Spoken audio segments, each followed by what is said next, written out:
Mom stole my college money for her house, but karma had other plans. My grandma passed away when I was 16. My grandma was a hard-working, no-nonsense kind of lady. Ran her own upholstery business for 50 years and had 5 kids. My mom was the middle child and her and my grandma always clashed. I honestly think it was just my mom's sense of entitlement, wanting more than she earned or more than the other kids, and my grandma refused to play along. With 5 kids she ended up with 10 grandkids, and when she was dying she drew up a will. Being a practical lady, she decided to allocate her assets based what she perceived would benefit each child/grandchild the most.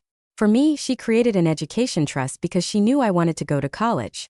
For my brother, however, she ended up leaving him her delivery van from her business because he was in a band and wanted a touring vehicle.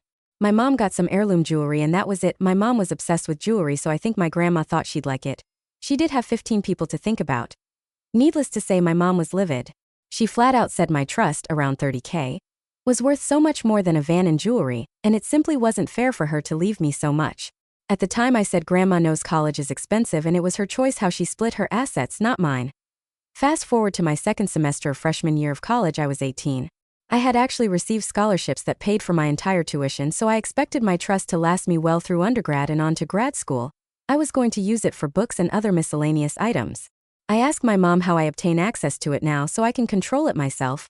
I was told the trust was mine at 18. I actually was still 17 when I enrolled my first semester. This is when my mom told me that the trust was empty. It turns out that my mom had been withdrawing funds the entire time and claimed they were education expenses. She is a college professor and in high school I had taken some classes at her school to get a jump on college. My mom actively encouraged it and had me even take classes in the summer. Because I was the child of faculty, my actual out-of-pocket costs were $25 a credit hour. However, my mom obtained the bills for each of the course before her faculty discount and withdrew funds from my trust for that amount.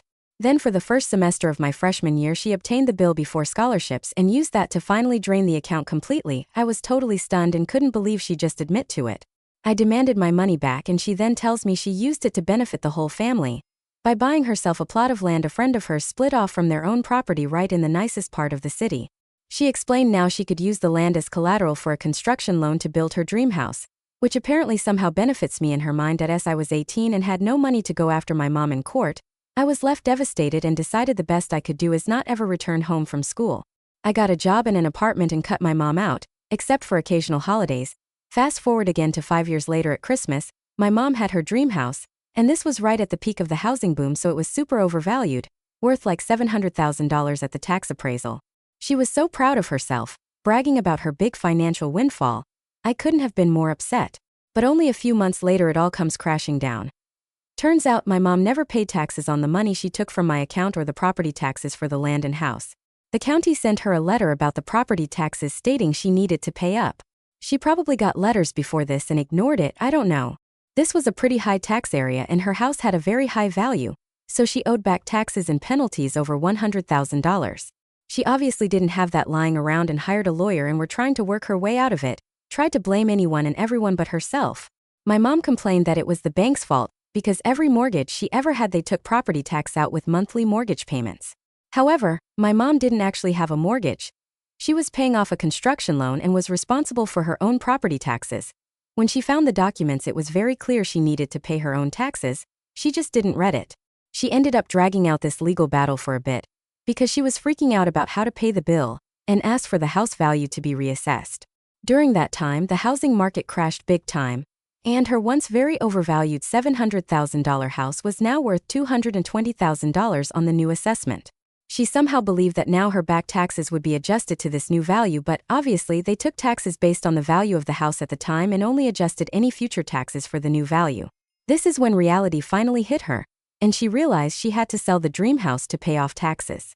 She ended up getting the $220,000 for it, but she still owed $150,000 on her construction loan and $100,000 in taxes, so she was left with no house and $30,000 left to pay on a construction loan for a house she no longer owned. She declared bankruptcy and moved into an apartment and spent the next few years paying off her debts. She had credit card debt and other stuff too. That she's now retired with no savings, bored and lonely, still blaming the entire rest of the world for her mistake. I still refuse to visit her, but I will take her calls occasionally. I did go on to finish school, get a good job and have my own house that I actually pay taxes on. I'm not happy she took my money and I don't forgive that, but I was happy to see she paid a huge price for stealing from her own child.